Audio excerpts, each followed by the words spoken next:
Aynı anda iki araba çukura.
Önce doğal gaz sargılar, şu anda şimdi TEDAŞ'ı veriyoruz. Görüyorsunuz bu çukurda birkaç tane araba düştü buraya.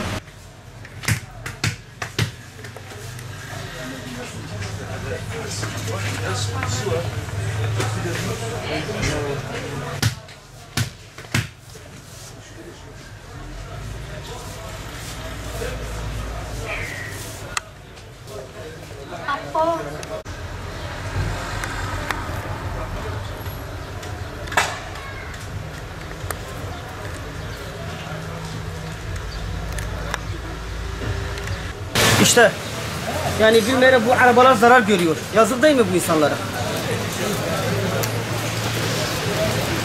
Gördüğün gibi yani ne bir çalışma var ne bir şey var. İşte görüyorsunuz rezalet. Burada bir çukur olduğu zaman bir engel olmanın düşmemesi lazımdır işte burada. İşte gördüğünüz gibi bak görüyorsunuz. Yani ne diyeyim? Yer tamamlamadan öbür tarafa geçiyorlar. Burayı bitirdikten sonra oraya geçsen daha her neyse. Bu tepenin kalabalığı yer burasıdır zaten. Görüyorsunuz. Çamura bakın.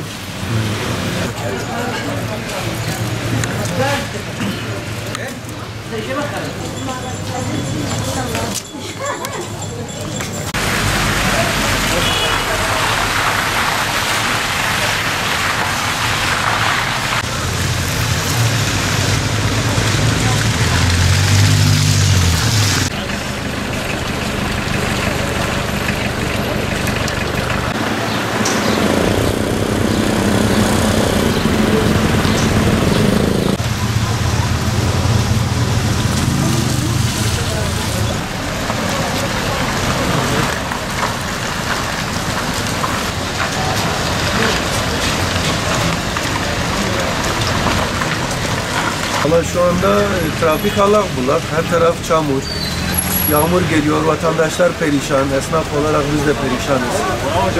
Bu süreci biraz önce hızlandırılması ve bitmesini istiyoruz. Trafik zaten çok sıkıntı çekiyor vatandaşlar güzergahlarda. Müşterilerimiz de gidip gelmekte sıkıntı çekiyor. Doğalgaz çalışması dediler, sonra elektrik için çektiler. Sonra tekrar belediye geldi bir daha kazdı. Bu bir aydan fazladır sürüyor. Suyun gidecek bir yeri yok. Her taraf çukur. Araçlar güzergahlarda sıkıntı çekiyor. Vatandaşlar gidip gelmekte sıkıntı çekiyor. Yetkililerden bir an önce bunun bitmesini istiyoruz, talep ediyoruz. Bir aydan fazla süre oldu zaten başlayalı.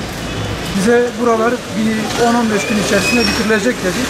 Şu an bir ayı geçti. Hala da 2-3 ay sürüleceği söylüyor. Yani yağmur yağmadığı zaman toz içinde kalıyoruz. Yağmur yağdığı zaman çamur içinde kalıyoruz. Yani çok sıkıntılar yaşıyoruz. Hem biz hem halk olarak sıkıntı yaşıyoruz. Hem müşteri sıkıntısı da var. Hani buradan insanlar zorunlu olmadıkça geçemiyorlar. Bu işimize de yansıyor. Bu normal hayatımıza da yansıyor.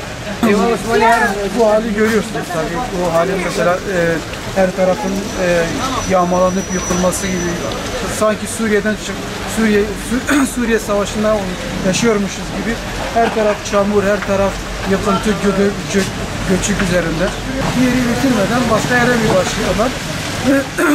Yani normal millete baktığı zaman her yerin böyle köstebek yuvası gibi yapıldığını, her yerde çamurun, tozun, bulutun olduğunu görüyoruz. Ekiplerin arttırılması ve daha fazla insanın daha fazla mesaiyle bu işin bir an önce bitmesini istiyoruz.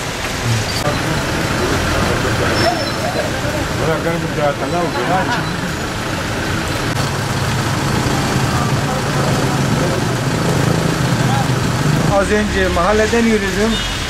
Hiçbir ıslanmadım. Ayakkabım bir şey olmadı. Ben çarşı içerisine geldim. Dize kadar çamur içerisinde kaldım. Bu esnaf olarak da zaten bir aydır hiçbir şey yapamıyor. Hiçbir alışveriş yapamıyoruz. Herkes şikayetçi. Burada çamur için zaten görüyorsunuz. Bu kadar çamur olamaz yani. Ayakkabılar, şeyler, esnafların dükkan işleri bir berbat olmuş. Yani bir Kızıltepe bunu hak etmemiş bir şeydir. Bilhassa Urfa Caddesi. Esnaf zor durumda. Herhalde bunlar böyle devam ederse esnaf kepen kapatma zorunda kalacaktır. Ama bunu en yakın zamanda giderilmesi gerekir. Kerim.